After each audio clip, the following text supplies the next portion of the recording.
parce que comme na borgueil moko 4 jeep so tanda na cortège na ebite nana ko lukisio na likambo za passer kutso ba bomio sepelo ko talo lambango ke ko traiter makamba kuna po bandimi base belé mais manaka makabino passer moko orgueil okena matanga baninga na offre basala nzambe infiltré zate bazo panzo po yo le kabino boko mburielo la bino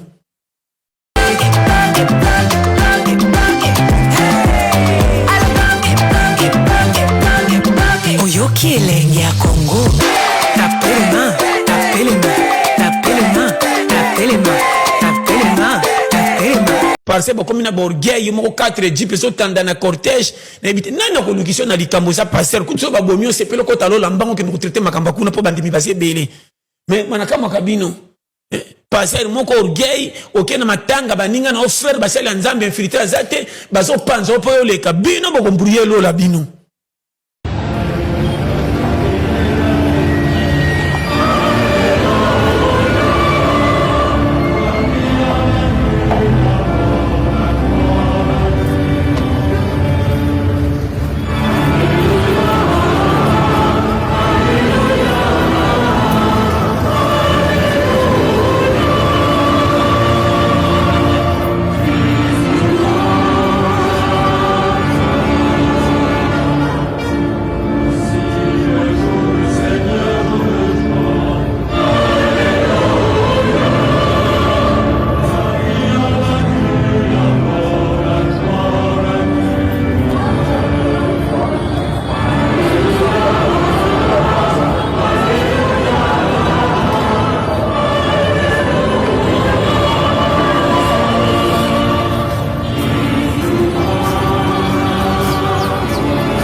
Nous avons tous suivi à travers les médias, les réseaux sociaux, les images montrant la grande église Shekinah, construite en 8 ans, prendre feu pendant 4 heures.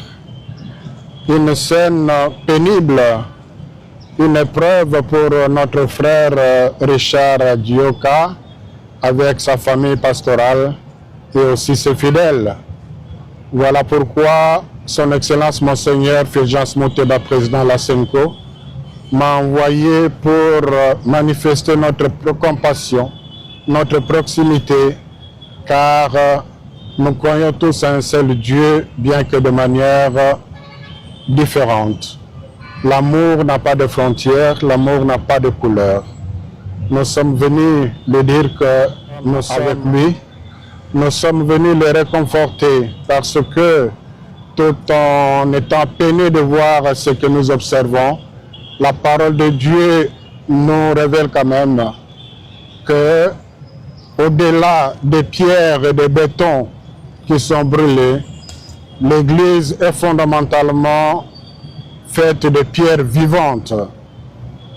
Nous savons que le grand temple de Jérusalem a été détruit 2 fois, en 587 avant Jésus-Christ, en 70 après Jésus-Christ, après l'exil, mais aujourd'hui le peuple de Dieu est debout. L'Église est faite de pierres vivantes. La foi, l'amour et la ferveur semées au sein des fidèles de l'Église de Shekinah ne seront pas détruits. N'oublions pas aussi que le Seigneur qualifie ses serviteurs pendant les temps d'épreuve comme celui-ci. Et il ne nous abandonnera pas, il n'abandonnera pas notre frère. Comme le jeune homme qui a présenté 5 pains et 2 poissons que Jésus a bénis pour nourrir 5000 personnes, nous avons amené juste quelques sacs de ciment avec la prière que le Seigneur les multiplie pour que de ces cendres puisse renaître encore une bâtisse qui va davantage honorer le Seigneur. Voilà pourquoi nous sommes venus ici. Regardez ce qui se passe aujourd'hui à l'église des pasteurs Barouti. Dans ce pays, nous avons eu un pasteur qui a lancé une rébellion, le pasteur Mukungubila. Les gens sont décédés à la RTNC, des dizaines et des dizaines de morts avec l'affaire Mukungubila. Parce que l'État a laissé une brèche, a laissé une porte ouverte à n'importe quoi. Comment un monument comme Barouti, comment un homme pieux, pur, respecté comme Barouti, peut aujourd'hui être traîné dans la boue, dans les histoires, parce que son fils est resté là-bas. Le fameux Carlos Barouti, même quand il prend la parole pour parler, vous sentez que c'est creux, c'est vide, rien à voir avec la hauteur que prenait son père. Branham a créé les écrivains, oui ou non? C'est faux. Vous prenez Barouti Kassongo, vous prenez Carlos Barouti, a remplacé Papa Naye, vous vous rendez compte que c'est le jour et la nuit. J'ai l'impression qu'un ange était ici, il est parti. Maintenant, on est allé prendre quelqu'un dans les milieux de Matongé, dans les milieux de Pakadjouma, et on lui a donné l'église. Même dans sa manière de parler. Azul Oyenge, Azul qui voyou, même on a Barouti Tabernacle. Aujourd'hui, c'est moi qui dirige le message. Moi, je m'appelle Kalala. Tu as le pouvoir. C'est nous qui dirigeons ce pays. Comment on a Kalala? Je m'appelle Kalala. C'est nous tu as le pouvoir qui dirigeons le pays. Je suis devenu Moulumba. Division, c'est du diable. Division, il y a Zabolo. Oui. Il y a solo. Je l'ai dit aujourd'hui. Soyez pasteur Paul. Si le pasteur Paul prend les brebis d'ici, je vais les livrer au diable. Que Dieu vous bénisse. Ça me prendre la vie. Carlos Barouti. Son kangini solobi mais attends. Oh, ils ont koumouna, ils ont voyou. On connaît le rite y a bateau d'église à message. Le sérieux. Mais ça, c'est incroyable. Pas Satan, l'État, il est temps que l'État s'organise. Ça serait un membre de bandimi nakati ya ba province. J'ai dit franchement c'est vérité ça le kuta. Na marché même moté et jibazo kosayo.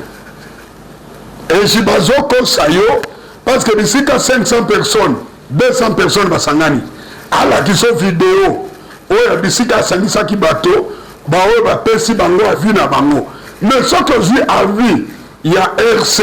Et ça a vu à Simete. Il y a mon ami qui est moi, on a vu ce Moïse Ndia. Même nous forcer, le pardon forcé. Il y a que le baquet va peur, bazan a problème. Il y a ivresse, il y a vin, et le presse il est prêt. Mais c'est clair. Pourquoi? Parce que bateau va venir Congo a difficulté. Et tant que nous sommes membres de l'église, na ko permettre te humiliation ya ba bourreau ba o ba chercher en mbongo bo ba zo ka souci ni ba fidèle tini peuple te ba continuer ko salir ba to ba zali derrière biloko wana te na lobby eloko wana retirer yango parce que zo me masoni et puis on sort que le kokosa chef de l'état mais ça on s'appelle le chef de l'état. Ce n'est pas dire que l'Oberta que l'on peut s'appeler ça y est pour me conduire à accepter. Non. Il s'est dit que l'intérêt général, y compris dans les moko. Est-ce qu'ils allaient congolais et puis ils allaient mentalité, la démocratie et la liberté à peuple. Abouni na Rwandais, abouni na Bénin en Boka. Il s'est battu seul avec diplomatie naie. Oyo lelo, to comme il commande en Boka. Et comme il compte le langue des amis kokende, mais comme respect à peuple congolais dans le niveau international. Mais ils ont la une opportunité wana et continuer kokende kobe samboka. Mon archevêque, il faut retirer ça. Kokani sapé ce qui te président ici kawana, aux amis permis à kolobelo konyoso. Na azali membre RC et loko wana ozoloba, ezali kuta. Et puis aux autres likambo et utina mutu na yo. Ozo généraliser ngo na batu nyonso et puis on obi batu nyonso ndeba non yonde te loko na pona yo ko ya ko salir l'église te pour l'intérêt politique pour intérêt na moko parce que ce que lui tout à la bien na kata basali nzambe ko zali basali ba travaillaki na ba RCD ba travailler na ba regroupement nyonso oyo bundisa ki Congo et so pas comme makila ba bima même ba députés provinciaux na y compris. Il fallait et si là, payer et souffrir. Makasi, espoir où l'autorité va faire ça qui se passe ensemble comme l'église au milieu du village, c'est juste pour Tokamba, pour te mener la bango solution, pour te équilibrer ma cambo, pour te recadrer bateau, pour te faire la unité nationale, pour ça là, zela où comme ma Congolais na Katiakina, ce n'est pas par l'intérêt personnel, on continue à alimenter mitema bato. Changement la constitution. Boloba yango te, ngande na loba yango. Et j'aime mes arguments, ils sont solides. Ce n'est pas chanter comme un perroquet. Que pam, non. Pourquoi changer? Pourquoi réviser? Des questions entre guillemets, réviser pourquoi? Changer pourquoi? L'un bisika ba peuple congolais basa na problème, ya koyoka. Changement à la constitution, réviser la constitution. Et ça dictature, la constitution à base congolais, base peuple, il y a un chef de l'État Lobaki, ce qui peuple. Mais les Camerounais, comme et comme il y a dictature, il fallait arrêter le Kouana. Zwana Nouma Malili, mais là, nous avons mon archevêque. Makambo comme il sala, ils ont honoré peuple. Ils ont honoré Basale Nzambe. Basale Nzambe Basali derrière te, il va décider il fallait, ça tient le but, et c'est les bâtonniers sont consultés, base à la même esprit pour faire sa vie dans Bango. Il y a le même comme président, au comme il a dit sa dictature on a essayé de collecter. D'ailleurs, chef de l'État, n'a pas continué sur nos langues. Notre mérite de défendre des blocs, c'est bravo parce qu'à maîtriser un peu plus que j'y vais. Notre maîtriser les cambo, à maîtriser même politique ecclésiastique, et ça bravo. Et j'y basali dans politique à battre. Et comme même la mission Sony. Le lobby Sony sur la salle en Zambie, bandini va conduire la mission comment, au moment où j'y baso présenté comme la mission. Et donc on est collecté. Que Dieu bénisse la République démocratique du Congo et qu'il bénisse les chefs de l'État. Félix Tshisekedi Tshilombo, Mwana Mai. Et que Dieu bénisse les peuples congolais. Je dis et je vous remercie. Les États-Unis, mais toujours dans Balamoko, la révision de la Constitution ou changement. Yozali Moto Yamael, Yozali professeur en économie. Dans mon débat et révision et changement, Yozali Batouna Batouan, après ça argument, j'ai reçu l'honorable Ngondanko et Awa. Après ce argument, par rapport à la loi, proposition à la loi et référendum, où il a proposé, Nazouaki Delis Sanga, un autre constitutionnaliste qui a donné aussi un avis contraire, ma vie les a partagé. Mais les gens nous sont en économie. Eu égard à la constitution, tout ça dans lelo. Pour la intervention, aux alliés d'accord pour la révision parce qu'ils ont la disposition qu'on doit retoucher.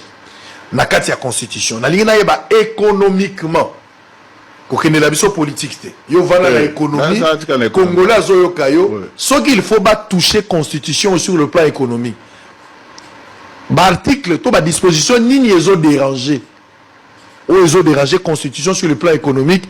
O nécessité na wezo za la jour ba ko toucher, il faut économiquement biloko ezala réviser. Quel est le bien fondé à démarche wana sur le plan économique? Merci beaucoup Sango. Namboka na biso bato baza distrait. Au monaki na décembre gouvernement na biso na gouvernement ya États-Unis d'Amérique et signé accord autobenga accord de Washington. Mais malheureusement bato bazaka makelele biso ba Congolais tozaka koloba metenga kotanga te. Na kosenga yo parce que o eza émission tozo sala caractère pédagogique. Na article 12 il y a accord à Washington bazolo baboyi. La République démocratique du Congo s'engage à entreprendre des réformes législatives et constitutionnelles pour accord à Salama Malamu. Babandi ko expliquer makambo il faut ko changer na ba réforme wana. Ba américain ba lobi boyi. Tondimi koya kosunga bino. Et d'ailleurs, tant que banda ko lobana yo awake accord oyo eleki drone na makasi bato banda ndimate. Lelo ba rebelle bazo kanga bisaka bazo kende likolo accord wana. Alors bango ba lobi soki bolingi toya pour na ba activité minière, il faut créer un service fiscal national. Oyo ko banda ko gérer makambo ya impôt na biso donc to lingi te toya lelo naza na DGI, lobi naza na DGDA, lobi naza na DGRAD, lobi naza na DGRK, balingi biloko wana te. Évidemment ce ko tali même lelo na monde mobimba tendance ezali ya kozala na unité de revenu moko. Ezala na Uganda, na Rwanda, voilà, et couvrir. Donc c'est-à-dire que naye na bosolo na futi mbongo na nyonso. Vous gagnez en temps. Mais difficulté ya kosala eloko wana na mboka na biso ezali constitution na biso. Ah bon? Yo za juriste osungangai soko tangi na article 171 ya constitution na biso. Article 171 constitution. Oui. Bazoloba, le temps au retrouvé, et puis je préfère yo tanga pour battre. L'article 171 de la Constitution. Les finances du pouvoir central et celles des provinces sont distinctes. Et c'est quand on parle de quoi? Donc la Constitution nabiso au kosangi sa finance ya pouvoir central te.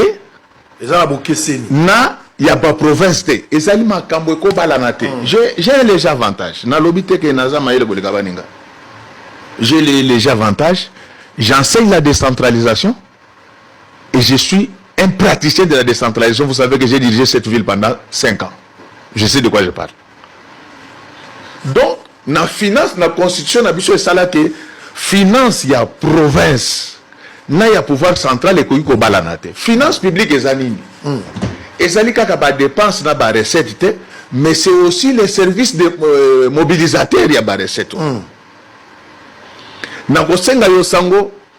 Avec tout le respect que je vous dois, oui. Aucun article 204 de la Constitution Nabiso. 204? Oui. L'article 204 de la Constitution Nabiso ne place pas déclinant les pouvoirs exclusifs de la province. Très bien. Mesdames et messieurs, nous sommes en direct. Vous avez Nabiso TV Radio T. Boyo Kamakamo Nazotanga, prenez aussi la Constitution avec moi. Nous allons lire l'article 204. Sans préjudice des autres dispositions de la présente Constitution, les matières suivantes sont de la compétence exclusive des provinces. Voilà. Dans les Bossoué Bandi, les plans d'aménagement de la province. Eza moulayi, mais tangela bango kaka fonction publique provinciale et locale. Ok. Finance.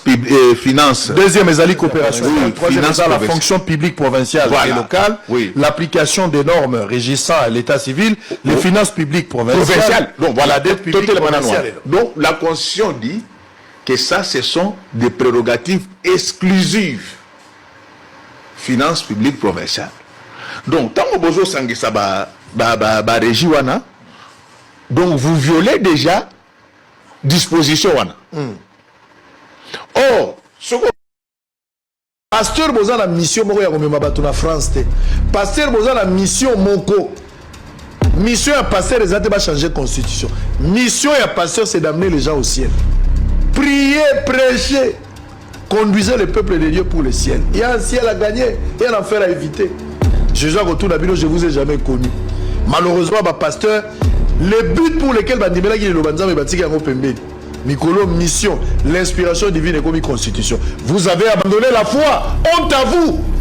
Honte à vous. Est-ce que vous savez qu'il existe des camps de lépreux sur cette terre? Il y a des endroits, des amitiés quand vous entrez, et puis tu remarques que vous tous vous réfléchissez de la même manière, vous fonctionnez de la même manière, vous avez les mêmes limites, et l'amitié est devenue un camp de lépreux. Il y a des rassemblements de pasteurs. Quand ils se retrouvent, ils prennent le vin, ils parlent de la politique, ils pensent à une seule chose. Bon, on va changer la constitution, bon, c'est tout. Et c'est devenu un camp de lépreux. Ils n'ont que ça, ils bénissent plus personne. Attention, fais attention. Que votre rassemblement ne devienne pas un camp de lépreux.